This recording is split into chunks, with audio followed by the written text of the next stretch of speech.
The door is condemned. No one can pass. Excellent. Thank you.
Well, Father is here.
n'afa Nna na Nwa na Mmụọ Nsọ.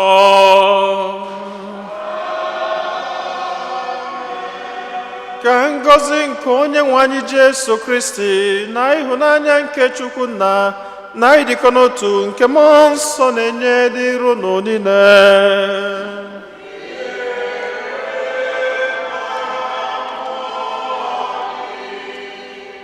Ụmụnne nna Kristi, tata bụ ụka nke anyị ji echeta ọtọ n'ime ofu dị ngọzi. Anyị na-ekene Chineke onye fụrụ anyị n'anya maka ihe ọma niile nke ọ na-eme na ndụ anyị, maka ngọzi ya niile n'ebe anyị nọ, ọkacha nnọnyere anyị na akwa anyị dị iche iche, wee dubata anyị n'ụbọchị ọfụ na n'izu ụka ọfụ. Ka anyị na-ekene Chineke maka ihe ọma ndị a niile, ka anyị na-ewere onwe anyị, na-ewere ezinụlọ anyị, na-ewere atụmatụ anyị niile dị mma na-erunye n'aka Chineke, na-ayọ ka ọ na-edu, ka ọ na-agọzi, ka ọ na-agbazili anyị. Anyị nwere ọtụtụ ebumnobi ndị ọzọ nke anyị ji gbakọta ọnụ n'aja masị n'ụwa, ka ịnatazie n'isi a na runye Chineke ebumnobi ndị ahụ niile.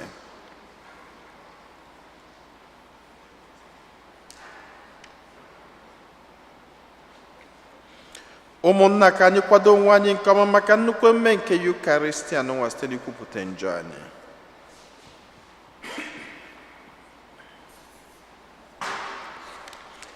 Ekwupụta ngwa Chineke ji ike niile.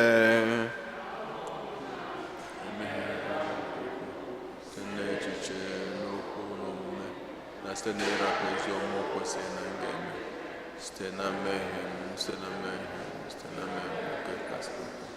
Ya ka ndị anyị maara dị ngọzi Virgin na ndị mmụọ ọma na ndị nsọ niile, na ụmụnna m ka nrọba m usegwa Chukwu anya.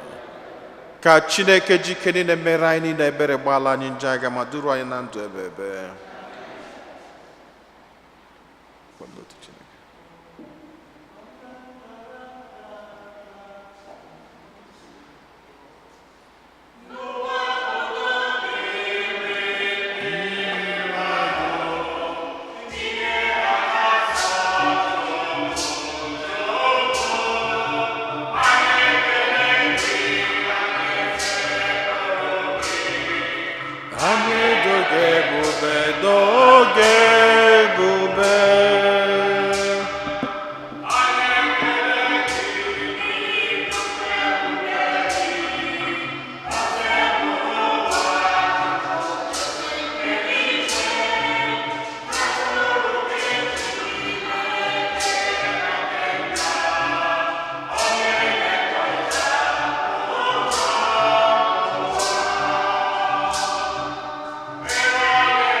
Ayo.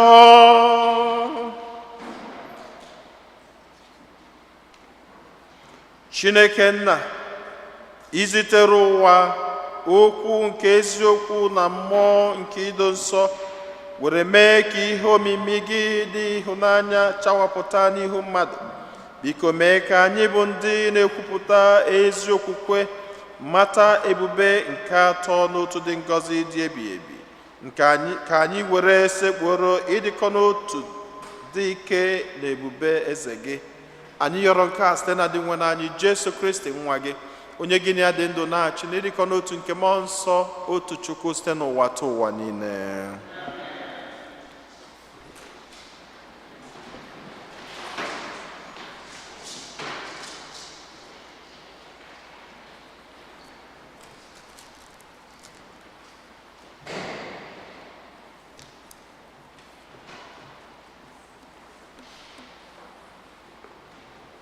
Ihe ọgụgụ ewetara n'akwụkwọ Deuteronomy. Moses gwara ndị mmadụ ahụ sị, jụọ na ajụjụ ihe mere na mgbe ochie tupu unu apụta ụwa, kemgbe Chineke kere mmadụ n'elu ụwa, sitenụ n'otu akụkụ igwe jụrụ ajụjụ na nke ọzọ. O nweela mgbe ihe ukwu dịka nke a mere? Anụla ya na ntị mbụ? O nweela ndị nụrụ olu Chineke ka o si n'obi obi ọkụ na-ekwu okwu? Ọtụtụ unu sịnụ ya bịakwa dịkwa ndụ ọzọ.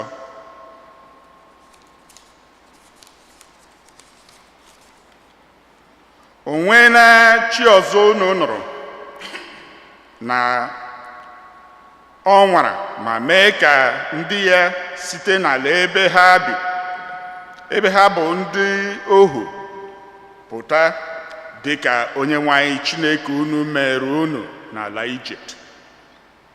N'ihi na ọ bụ ike ya dị ukwuu ka o ji napụta unu. Ọ rụkwara ọtụtụ ọrụ ịrịba ama na ọrụ ịtụnanya, buo agha, meekwa ọtụtụ ihe dị egwu n'ihu anya unu. Ọ bụ ihe niile ndị a ka Onyenwe anyị Chineke mere unu n'ala Ijipt. Unu jikwara anya unu hụ ya. Ihe a ka unu ga-eji mata na Onyenwe anyị bụ Chineke nwe eluigwe n'ụwa, na o nwekwaghị chi ọzọ dịnụ. Unu ga-edeberịrị atụmatụ na iwu ya niile ndị a m na-enye unu taa, ka o wee dịrị unu na ụmụ na-eso unu n'azụ mma, ka unu wee bie ogologo ndụ n'ala ahụ Onyenwe anyị Chineke na-enye ruo mgbe ebighị ebi. Okwu nke oseburu ụwa.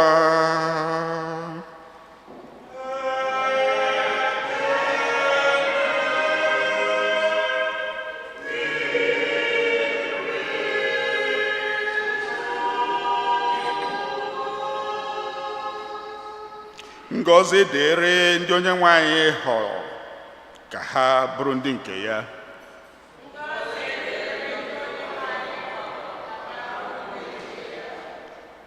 Okwu Onyenwe anyị ziri ezi, ọrụ ya niile kwesịrị ntụkwasị obi. Ezi omume na ikpe nkwụmọtọ na-amasị ya. Obiọma nke Onyenwe anyị jupụtara ụwa ọnụ.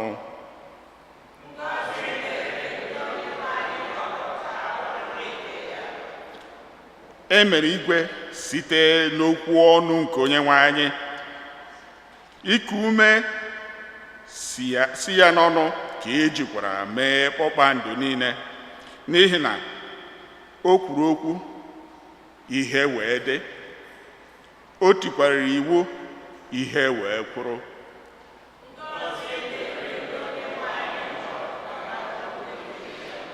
Lee anya, Onyenwe anyị wụkwasịrị ndị na-atụrụ ya egwu, ndị tụkwasịrị obi n'obiọma ya, ka ọ zọpụta ha n'ọnwụ, bịakwa chekwaba ha n'ụkọ nri.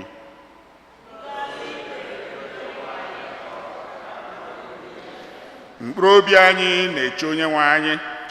Ọ bụ enyemaka na ekpere anyị. Biko Onyenwe anyị, were obiọma gị kpụgide anyị, ebe ọ bụ na anyị tụkwasịrị obi anyị na gị.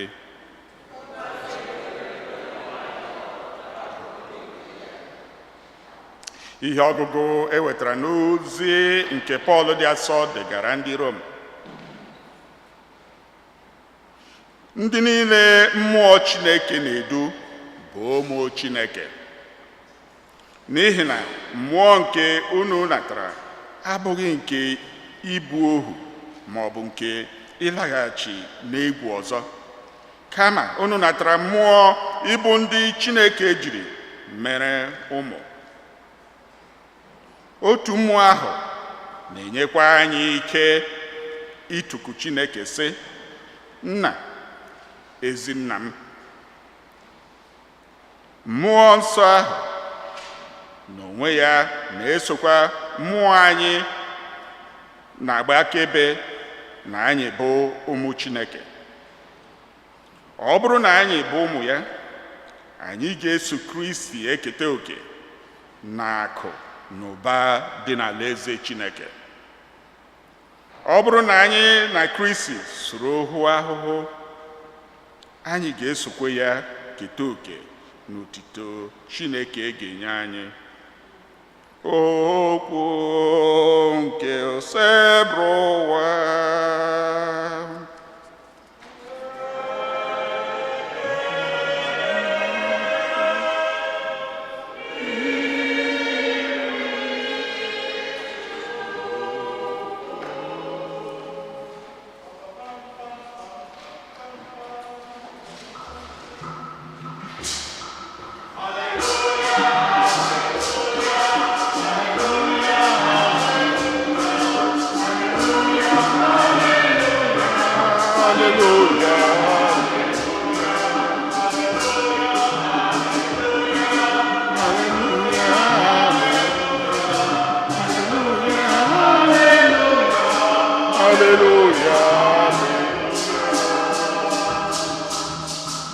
Otito dịrị Nna na Nwa na Mmụọ Nsọ, Chineke ahụ dị adị, onye dị ugbu a na onye na-abịanụ.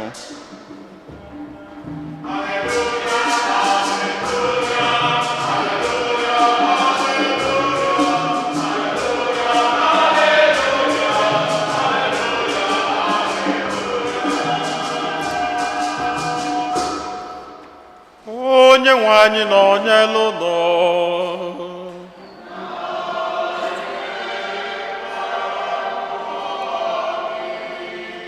Ihe ọgụgụ nke a si n'oziọma dị nsọ nke Jọn dere.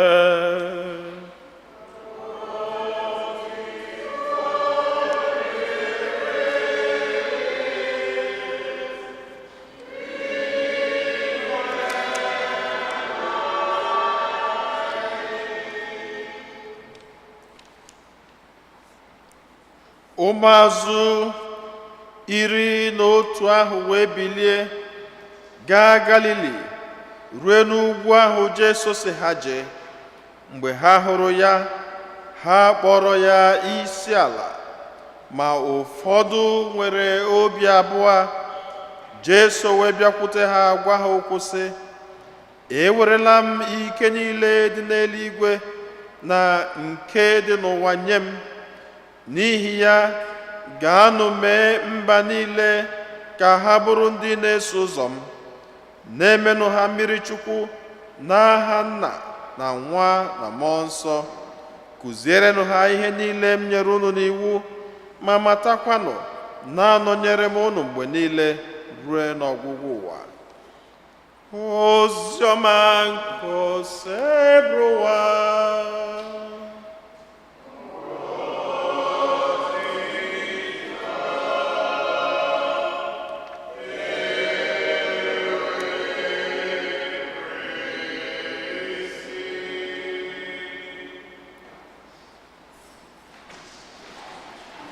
Amen.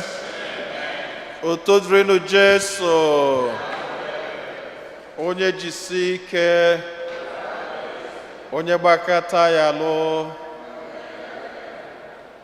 Beze ka ụmụnne unu nọ.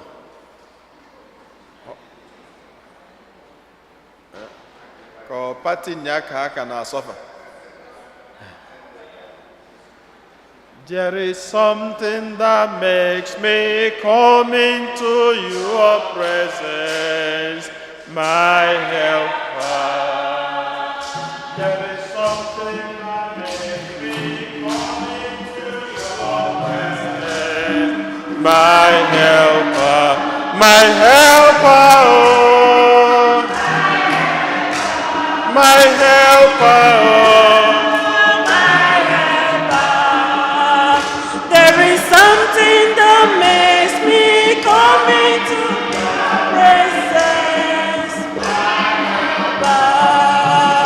There is something that makes me come into your presence. There is something that makes me come into your presence. My helper, my helper, helper. There is something that come into your presence, my helper. O nwere ihe m jiri bịa n'iru Chineke inye aka. O nwere ihe m jiri bịa n'iru Chineke onye inye aka, onye inye aka. O nwere ihe m jiri bịa n'iru Chineke, there is something that makes me come into your presence. My helper, oh, my helper, oh. There is something that makes me come into your presence, my helper. Onye ọbụla nọ n'ụlọ nwere ihe o ji chọta Chineke. Am I right? I have a mission. Maka na onye na-ejebe nne ya ara akụja akụja. Ana onye bịaba n'ihu nne ya nwere ihe ọ bịara egwu ya. Ya bụ na anyị nwere ọtụtụ ihe anyị bụ n'obi wee bịa fụ Chukwu tata. Tata ụka na-eme, okay, ka m bido na the rule explanation, because I always want us to follow the rhythm of the church. Last Sunday ka anyị nwere Pentecost. Am I right? And last Sunday, kedu ihe end last Sunday? Say it out. Yes. Onyanwa. That's what it is. So last Sunday, ka Easter kwụsịrị. Enwere Pentecost. That marks the end of Easter. Then, e finish Easter. Gịnị ọzọ ka a na-enwezi? Ordinary time of the year. Ordinary time of the year. So, ordinary time of the year, ihe anyị na-eyi bụ gịnị? Green. Mana for some reasons, because na anyị nọ na Feast of the Holy Trinity, ka anyị ji wee mee gịnị? Yiri white. Then next Sunday, Mama, when we have next Sunday, Corpus Christi. Chika is ahead of everybody in this church. Look at that. He's ahead of everybody. So next Sunday, I will Corpus Christi. I get you kwagene white because no solemnity. But after all these feasts, I get green. I will green light. Now, is a time to relax. It's a time to be prayerful. It's a time to feel good. It's a time to love God. It's a time to eat. It's a time to drink moderately. Then, I gagide lute a period ana kpogene Advent. E will change. Akwe change. E bido opipia. Nwebe expectation. Megide abanye na Christmas. Asoke na Advent agwụ. Anyị abanye nwebe aṅụrị eyibe white. Mana Advent bụ purple. Then Christmas eyibe white. Megide Christmas mechaa sị na Christmas agwụna abanyekwa gịnị ordinary time of the year. Agagide season ọzọ a ga-abanye bụ gịnị Lent, which starts with Ash Wednesday. Game a change. Mgbe ahụ ka sị mba, don't relax anymore. No green light. onye ọbụla kekwa ji n'ume ekpebe ekpele mebe ọpịpịa. Ya bụ, that's the changes of the church, and when the church is changing, we change with the rhythm of the church. Ya bụ, tata anyị na-eme nnukwu mmemme a na-akpọ Feast of the Holy Trinity, ịtọ n'ime ofu dị ngọzi. Mgbe ọbụla anyị bịalụ Mass, anyị na-ebido Mass anyị bụ n'afa Nna na Nwa na Mmụọ Nsọ. Ndị mmadụ asị gịnị? Amen. Ihe o melụ amen ma unu kwụ bụ gịnị? I believe. Asị n'afa Nna, God take control of my mind. God take control of my heart. God be my strength. Anyị asị gịnị? Amen. Then anyị chọkwanụ ịlara ụlọ abalị. Ndị ka na-echeta ekpe ekpele tupu ha nakpuo ụla, emekwa n'afa Nna na Nwa na Mmụọ Nsọ. Anyị tetakwa n'ụlọ abalị, ndị na-echetakwa na ekpe ekpele ọkwa ka na-echeta ikpe ekpele. So ndị ka na-echeta ya, mana ndị na-echefu echefu ka m na-agwazi kịta, unu echefuzina ya, ebidokwa ya n'afa Nna na Nwa na Mmụọ Nsọ. Amen. Anyị chọọ ili nni, anyị emekwa n'afa Nna na Nwa na Mmụọ Nsọ. Ihe ọ na-egosi bụ ịtọ n'ime ofu dị ngọzi, that we have God who takes charge of us. We have God who protects us in every situation. Ọ bụ na anyị na-anya n'ihe ọgụgụ nke mbụ, ihe ọgụgụ nke abụọ, ihe ọgụgụ nke ịtọ, Moses sịrị ụmụ Israel sị ha, enwelu Chukwu dị ka Chukwu unu? Is there a God like your God?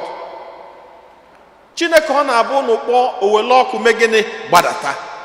And ihe Moses ji jụọ ajụjụ a bụ na ndị Israel is surrounded by so many gods. Enwere Persian gods, enwere Egyptian gods, enwere Syrian gods, enwere Assyrian gods, different gods. Obodo ọbụla nwere Chineke nke ha na-efe. Chineke nke Israel bụrụ Chineke nke bi n'eluigwe. Moses wee jụọ ha, enwenugo Chineke melụ unu ihe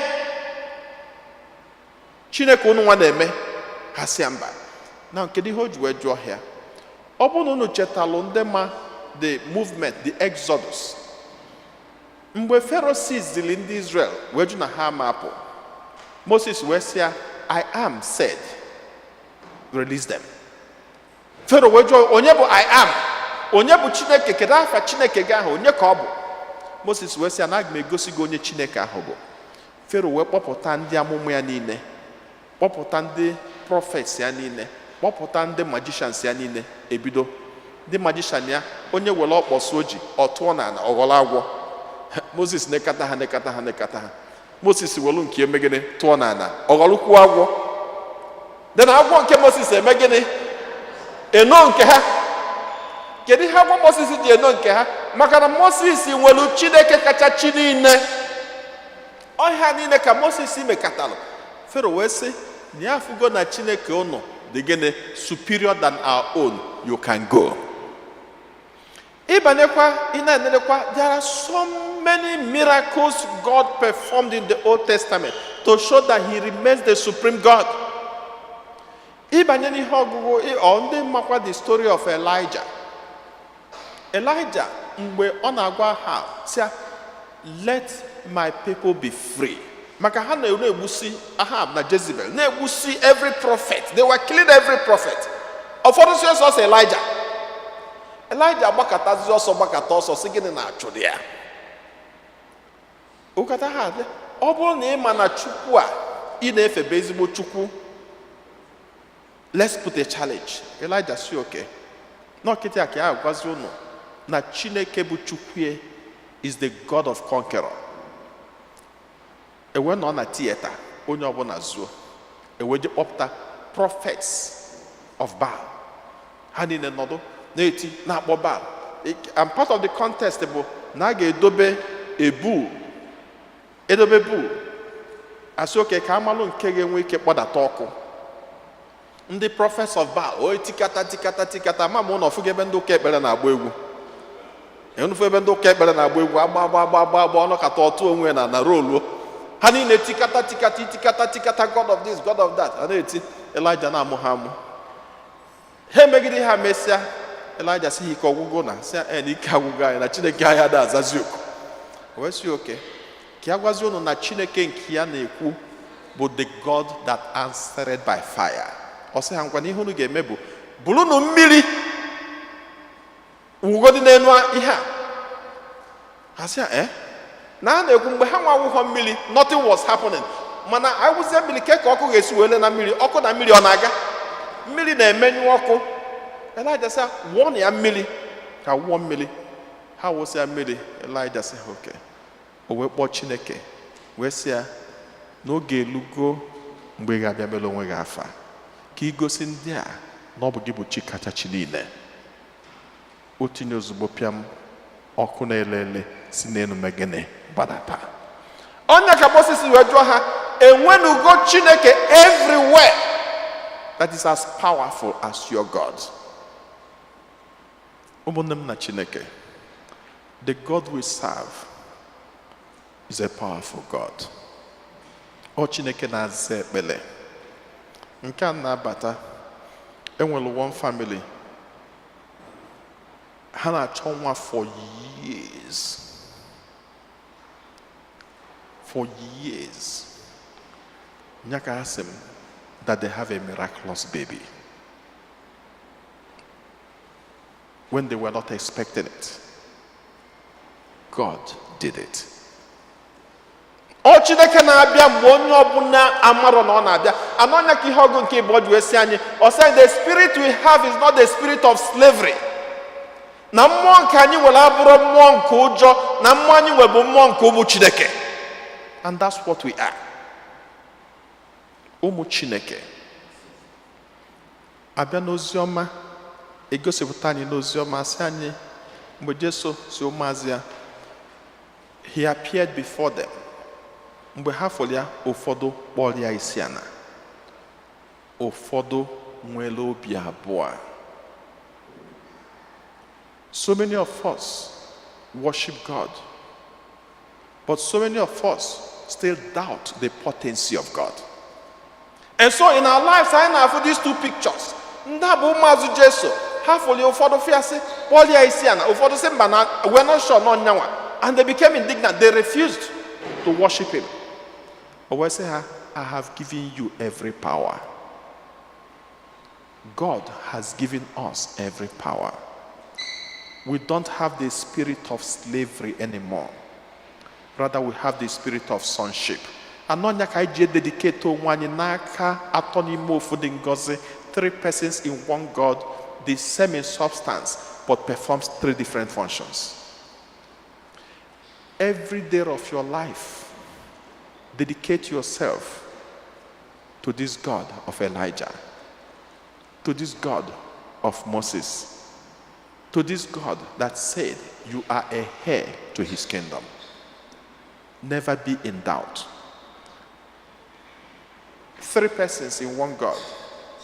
Ihe gosila anyị, so many of us mgbe anyị mekwu baptism, asị anyị abaptizie gị n'afa Nna na Nwa na Mmụọ Nsọ.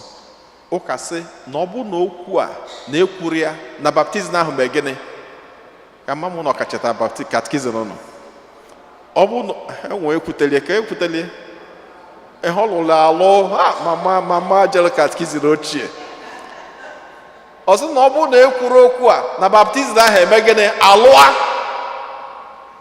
Because there cannot be baptism without in the name of the Father and of the Son and of the Holy Spirit. Go ye and baptize all nations in the name of the Father and of the Son and of the Holy Spirit. And if these words are not mentioned, because you have to invoke the power of God on that child.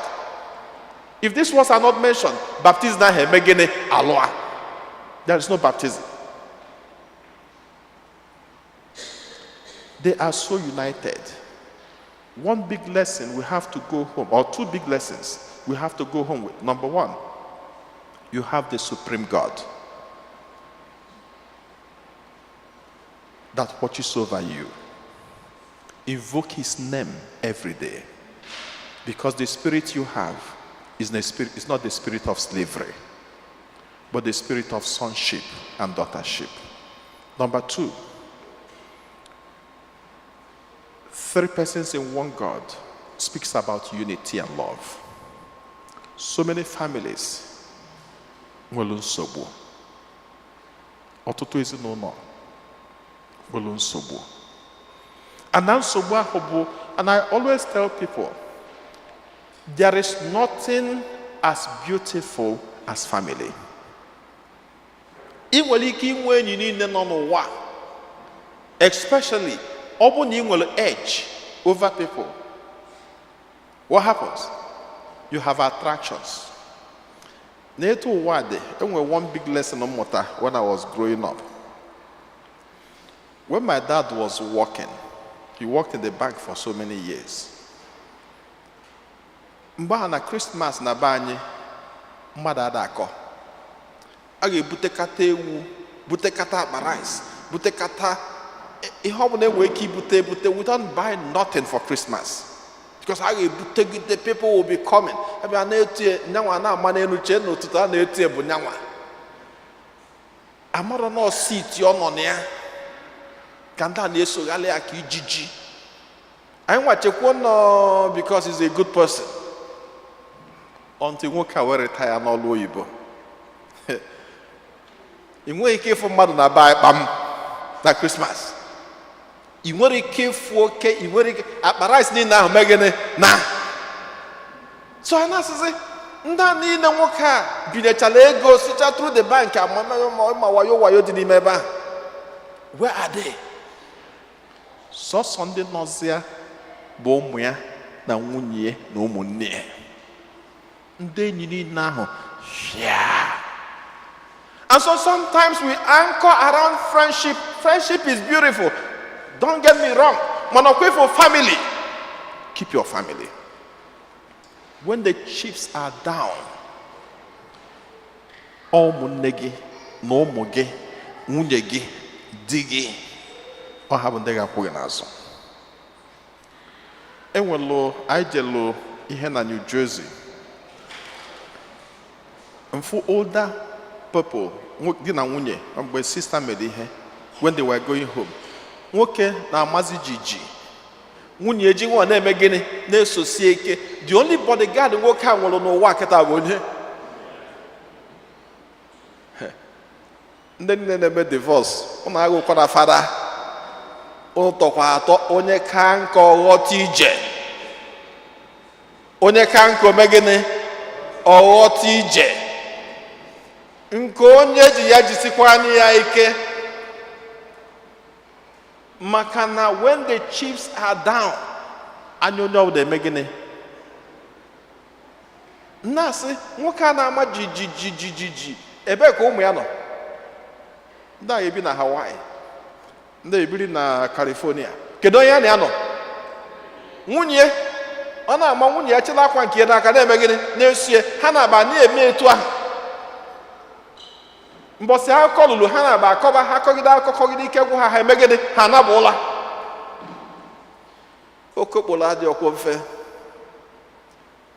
Ana mgbe ị ga-aghọta ya ọfụma, ụmụ nwaanyị nke ha dịtụ flexible. Maka ọ nọ okwere ya. Nwoke ada apụkwa. Nwoke ada ejekwa ọmụgwọ. Even ije ebe mmadụ nọdụ ana, ịnọ 2 minutes, ụdị okwu a ga-agwa gị, agwakọta gị, na-abeghị nakwabeghị ọka njọ. Mana ụmụ nwaanyị na-eji nwe ịgwagodi ya, ana ime onwe etu mmadụ ga-agba ọgwa mama ya okwu, mama ya tụọrọ ya alịrị ọsị, mama sorry, change game. Nke gị bụ na ime agwachachaghị ha agwa gị n'ụwa. Onye ọbụla jidekwunu nke Chineke nyere. There is nothing as beautiful as family. Anyị na-eche na ọka imebisija ihe niile mgbe kaziri nka ka ịnachi ya taa. Mgbe ka ịka nka ndị a mechachaghị ihe. Dozibe ihe ọbụla ị ga-edozi kịta. Family is all you have. Your family is all you have when the chips are down. Ịtọ n'ime ofu dị ngọzi. Love and indissolubility. Amen.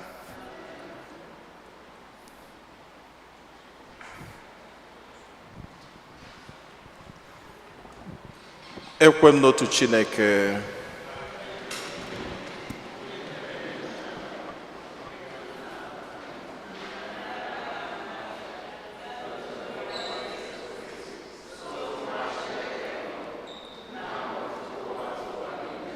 Chukwu si na Chukwu, ihe si n'ihe, ezi Chukwu si na ezi Chukwu, amụrụ ya mụ eme ya eme, ya na nna bụ otu ihe na ihe a ji bụrụ Chukwu, onye si na ya mee ihe dum, onye maka ihe anyị bụ mmadụ na maka ihe nzọpụta anyị si n'eluigwe gbadata, o were arụ na Virgin Maria site na mmụọ nsọ, ọ bụrụ mmadụ, abịa kpọgbuo ya n'obe n'ihi anyị n'oge ọchịchị Pontius Pilate, ọ taa ahụhụ, ọ nwụọ, enie ya, o bilitere n'ụbọchị nke atọ ka akwụkwọ nsọ siri kwuo, ọ rọgoro n'eluigwe nọdụ n'aka nna, ọ ga-abịaghachi ọzọ n'ebube ya ikpe ndị dị ndụ na ndị nwụrụ anwụ ikpe, onye ọchịchị ya na-enweghị njedebe. Ekwe na mmụọ nsọ, onye nwanyị na-enye ndụ, onye si na nna na nwa pụta, onye a na-esekpụrụ na-etokọdo ya na nna na nwa, onye si na ndị amụma kwuo okwu. Ekwe m n'otu nzukọ nsọ Katọlik na Apọstọlik, ekwupụta m otu baptizim nke mgbaghara njọ. Ana m atụ anya mbilite n'ọnwụ ndị nwụrụ anwụ na ndụ ụwa ga-abịanụ. Amen. Ekpere nke ndị kwelụnụ, mmadụ ịtọ ga-edu anyị n'ekpere.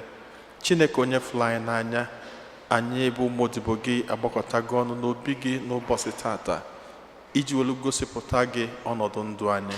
Anyị na-ayọ ka iche ntị ma nụrụ anyị ya anyị.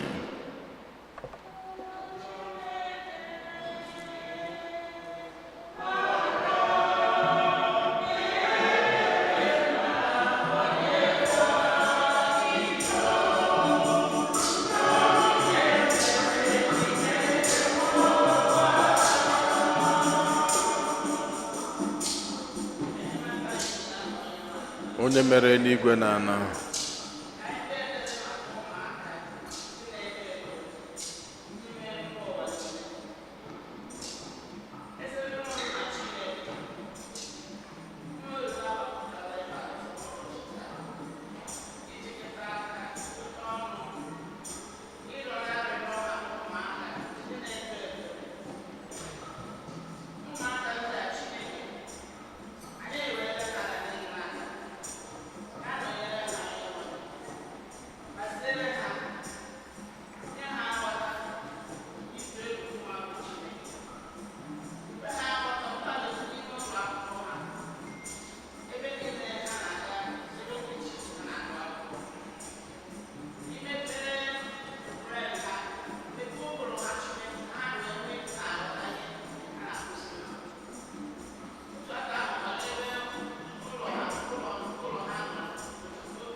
Chineke gbara n'ebere na onye nwe biko njọ niile mere Chineke m gbaghara.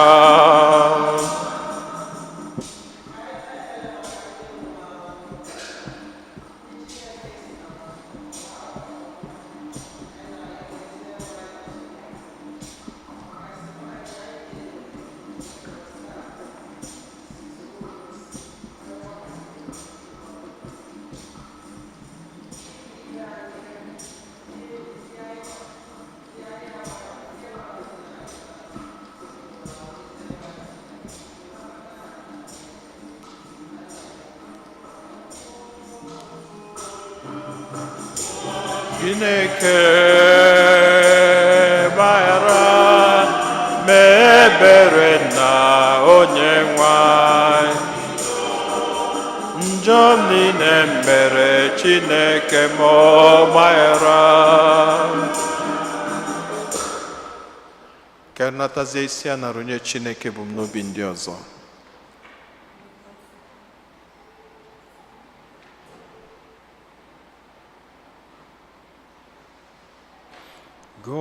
Gọzie gọzie m Chineke, gọzie gọzie m ebe m kwere na gị.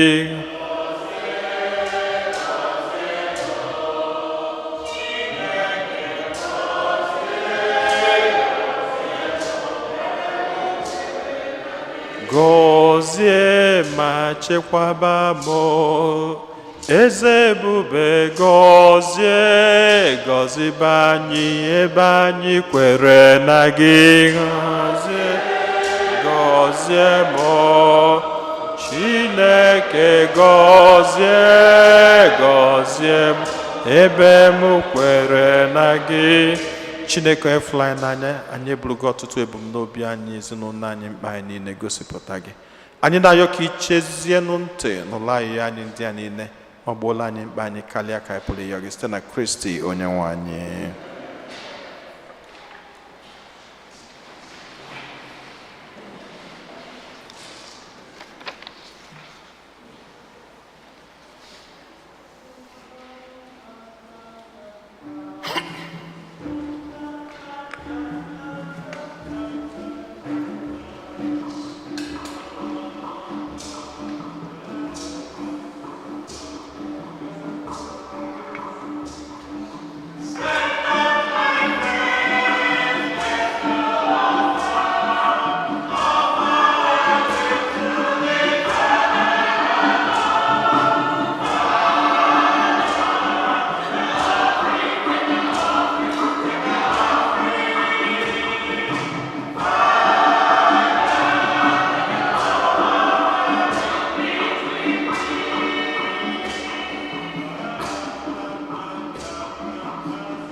Rọbanụ ụmụnna m ka aja mụ na unu na-achụbụrụ ihe ga-asọ Chineke chike niile nara nọ.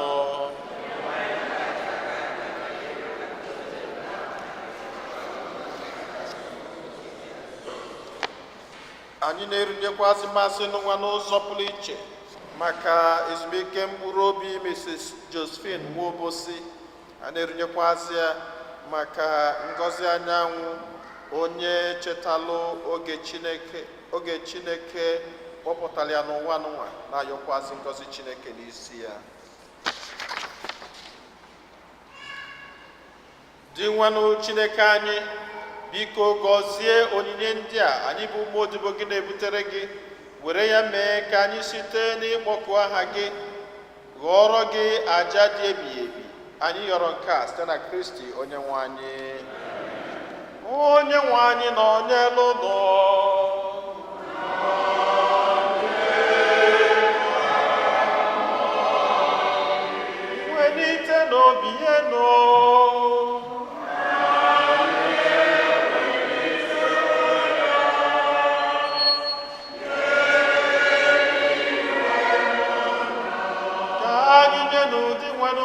ụwa anyị ekene.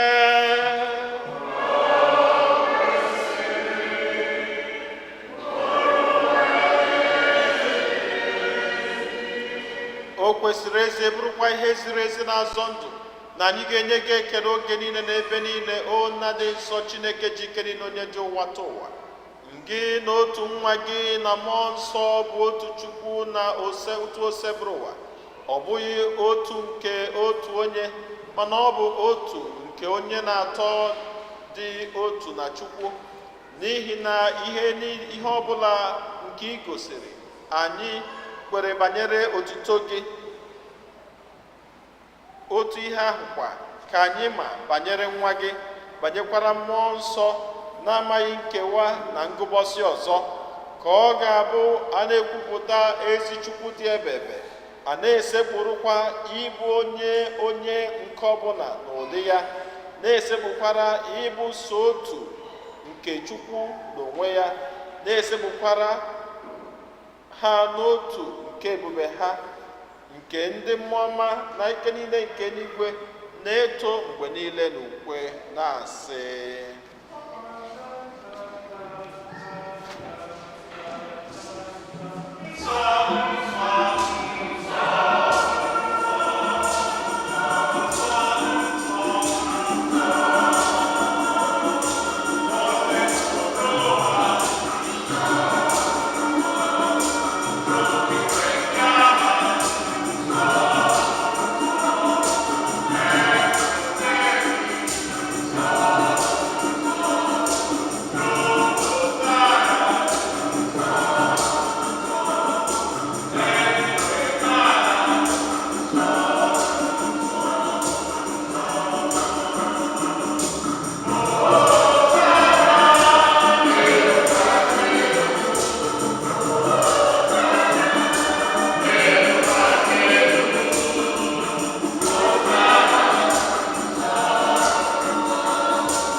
Nna anyị dị nsọ ezie, sọ gị na-edo ihe dum nsọ.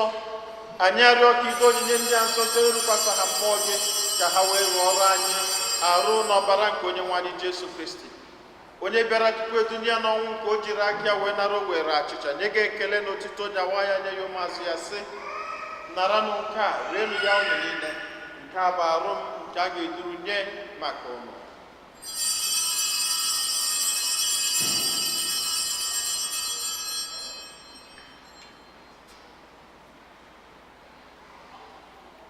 Otu akwa ka o siri mee mgbe ha richara nri anyasị, o buru iko mmanya nyekwa gị ekele na otito, bunye ya ụmụazụ ya, sị: naranụ nke a, ṅụọnụ ya unu niile, nke a bụ iko nke ọbara m, nke ọgbụgba ndụ ọhụrụ dị ebebe. A ga-agba ya n'ihi nna n'ihi mmadụ niile, ka e were gbaghara njọ, na-emenụ nke a na ncheta nke m.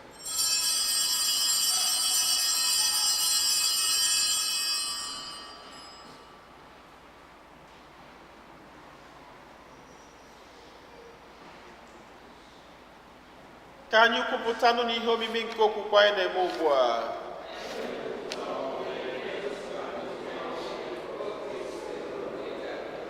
Nna, na ncheta nke ọnwụ na mbilite n'ọnwụ nke nwa gị, anyị ebunye gị achịcha nke ndụ na iko nke nzọpụta. Anyị na-ekele gị n'ihi na ikwere ka anyị dị mma ikwuru n'ihu gị na-efe gị. Anyị ji ume a na-arịọ ka anyị bụ ndị na-anata arụ n'ọbara nke Kristi bụrụ otu site na njikọ nke mmụọ nsọ. Nna, cheta nzukọ gị gazuru ụwa niile, merụ ka ịhụnanya gị jupụta ya. Gọzie Pope anyị bụ Francis na Bishọp anyị bụ Robert na ndị ofe ọlta gị niile. chetakwa ụmụnne anyị ndị ji okwe wee gaa n'ezumike nke ọnwụ, kpọbata ha na ndị ọzọ niile nwụrụ anwụ n'ihe nke ebube gị. Biko meela anyị niile ebere, ka anyị soro Virgin Maria dị ngọzi ndị nke Chukwu na ndị apọstụl na ndị sọgịrị ndị mere uche gị na wee keta ndụ ebebe. Ka anyị sorokwana ha na-eto gị ebube site na Jesu Kristi nwa gị.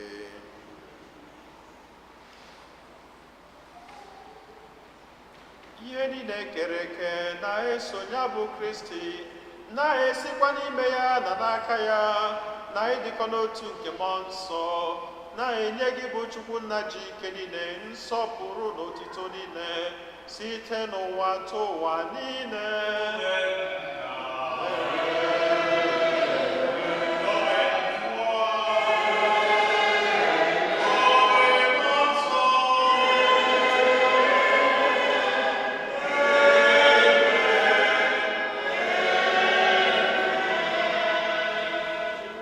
Ụmụnna, ka anyị were ebere na onye nzọpụta anyị kụziri anyị were ebe ọgụ wee Chukwu nna.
Zọpụta anyị na-arịọ gị osebụrụ ụwa n'ajọ ihe niile, were ebere nye udo n'oge nke anyị site n'inye aka ebere gị ka zọpụta anyị niile na njọ oge niile. Anyị were gbanahụ nsogbu niile, were nchekwube dị nsọ na-atụ anya maka mbịaghachi nke onye nzọpụta anyị Jesu Kristi.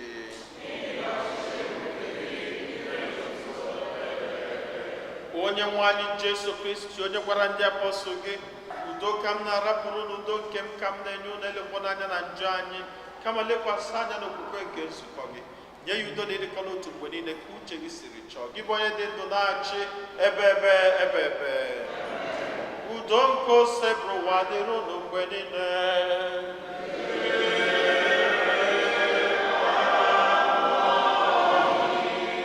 Nyerịta n'onwe unu wee kene nke udo.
ụmụnne m na Kristi n'elu na nwa atụrụ nke Chukwu n'elu onye ahụ na-egbochapụ njọ nke ụwa. Anyị niile nwekwa onye isi ọma bụ ndị agbọghọri nke nwa atụrụ Chineke.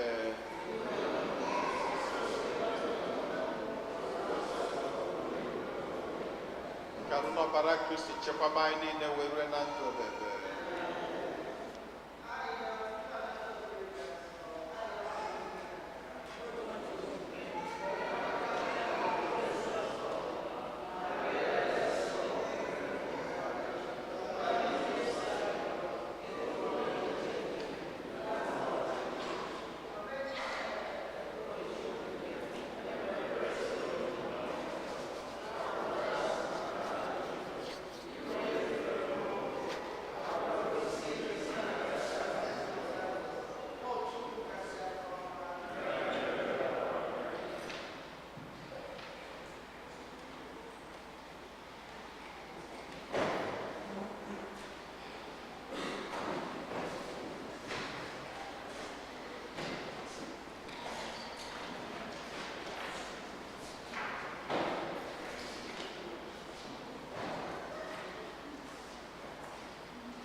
Satisfy the hungry heart with gift of finest wheat.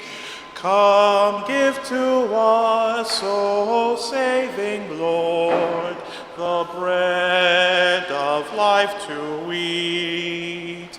As when the shepherd calls his sheep, they know and heed his voice. So when you call your family, Lord, they follow and rejoice. You satisfy the hungry heart with gift of finest wheat. Come, give to us, O saving Lord, the bread of life to eat. With joyful lips we sing to you our praise and gratitude, that you should count us worthy, Lord, to share this heavenly food. You satisfy the hungry heart with gift of finest wheat. Come, give to us, O saving Lord, the bread